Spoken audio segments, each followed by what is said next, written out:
கட்சிகள் வருகிறவர்களெல்லாம் தங்களை நிலைநிறுத்திக் கொள்வதற்காக, மக்களுடைய செல்வாக்கை பெறுவதற்காக, அரசியல் அங்கீகாரம் பெறுவதற்காக அவங்க first choice, second choice, third choice இப்படிலாம் வச்சுருப்பாங்க.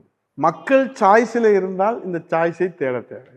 மக்கள் சாய்ஸாக நம் கட்சி இருந்தால் இந்த first choice, second choice, third சாய்ஸை போக தேவையில்லை.